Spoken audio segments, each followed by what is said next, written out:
આગળ સમાચારમાં વાત કરીએ તો રાજકોટથી સમાચાર પ્રાપ્ત થયા છે। રાજકોટથી સમાચાર સામે આવી રહ્યા છે। કહી શકાય કે રાજકોટમાં શિક્ષણ જગતને શર્મસાર કરતો કિસ્સો સામે આવ્યો છે। કોઠારિયા રોડ પરની આ ઘટના સામે આવી। પ્રિન્સિપાલ રાકેશ સોરઠિયાએ વિદ્યાર્થીનીઓ સાથે અડપલા કર્યા। તો સરસ્વતી શૈક્ષણિક સંકુલના પ્રિન્સિપાલની આ કરતૂત સામે આવી। 11 થી 14 વર્ષની 4 વિદ્યાર્થીનીઓ સાથે અડપલા કર્યા। તો ભક્તિનગર પોલીસે પોક્સો હેઠળ ગુનો નોંધી આગળની કાર્યવાહી હાથ ધરી છે। આરોપી સામે કાર્યવાહી હાથ ધરાશે। તો આરોપી આપ પાર્ટીમાંથી કોર્પોરેશનની ચૂંટણી લડી ચૂક્યા છે। તો સમાચાર પ્રાપ્ત થયા છે। રાજકોટમાં શિક્ષણ જગતને શર્મસાર કરતી ઘટના સામે આવી। કોઠારિયા રોડ પરની આ ઘટના બનવા પામી, જેમાં પ્રિન્સિપાલ રાકેશ સોરઠિયાએ વિદ્યાર્થીનીઓ સાથે અડપલા કર્યા। તો સરસ્વતી શૈક્ષણિક સ્કૂલના પ્રિન્સિપાલની આ કરતૂત સામે આવી છે। સમગ્ર મામલે કાર્યવાહી હાથ ધરાઈ।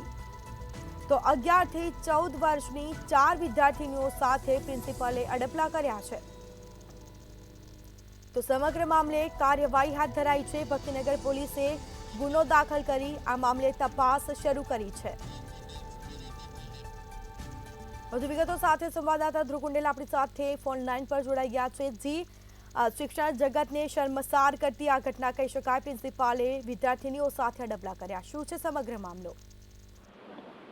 ચોક્કસથી વાત કરીએ તો શિક્ષણ જગતને શર્મસાર કરતી એક ઘટના રાજકોટમાં ફરી એક વખત પ્રકાશ થઈ। કોઠારિયા રોડ પરના જે પ્રિન્સિપલ છે, સરસ્વતી શૈક્ષણિક સંકુલના પ્રિન્સિપલની કરતૂત સામે આવી છે। પ્રિન્સિપલ રાકેશ સોરઠિયા ક્યાંક આ જે ગંભીર જે શર્મસાર કરતી ઘટનાને અંજામ આપ્યું છે, એ પ્રકારની વિગતો ક્યાંક હાલ મળી રહી છે। 11 થી 14 વર્ષની 4 જેટલી જે વિદ્યાર્થીનીઓ સાથે શારીરિક અડપલા કર્યા હોવાની ક્યાંક ગઈકાલે ભક્તિનગર પોલીસ સ્ટેશનને ક્યાંક નોંધવામાં આવી હતી। ભક્તિનગર પોલીસે પોક્સો હેઠળ ગુનો છે તે નોંધ્યો છે અને હાલ તે પ્રિન્સિપલને સકંજામાં પણ લીધો છે।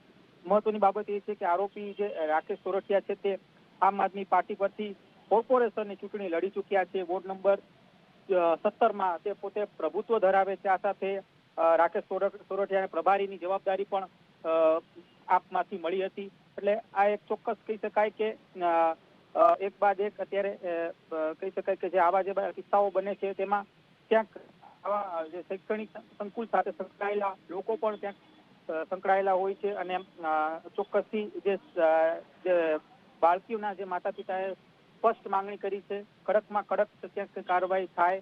કોઈ પણ પ્રકારની કોઈ પક્ષ સાથે સંકળાયેલો હોય તો એને ન મૂકવા જોઈએ, આવી પ્રતિક્રિયા હાલ બાળકીઓના જે માતા પિતા હાલ ક્યાંક રજૂઆત કરી રહ્યા છે, પોલીસને રજૂઆત કરી રહ્યા છે। આ સાથે મીડિયા સાથે પણ ક્યાંક ઓફ રેકોર્ડ વાત કરવામાં આવી કે કહી શકાય કે લાંબા સમયથી આ કૃત્ય ક્યાંક પ્રિન્સિપલ કરતો હતો અને ખાસ તો જ્યારે આજે અડપલા ની ઘટનાની વાત ક્યાંક માતા પિતા સુધી પહોંચી, ત્યારબાદ માતા પિતા ભક્તિનગર પોલીસ સ્ટેશન પહોંચીને ફરિયાદ દાખલ કરી।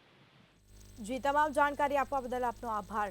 તો રાજકોટમાં શિક્ષણ જગતને શર્મસાર કરતી આ ઘટના, પ્રિન્સિપાલે વિદ્યાર્થીઓ સાથે કર્યા અડપલા। 11 થી 14 વર્ષની 4 વિદ્યાર્થીઓ સાથે અડપલા કર્યા છે। સમગ્ર મામલે ભક્તિનગર પોલીસે ગુનો દાખલ કરી કાર્યવાહી હાથ ધરી છે। તો આરોપી આપ પાર્ટીમાંથી કોર્પોરેશનની ચૂંટણી લડી ચૂક્યા છે। તો કોઠારિયા રોડ પરની આ ઘટના સામે આવી છે।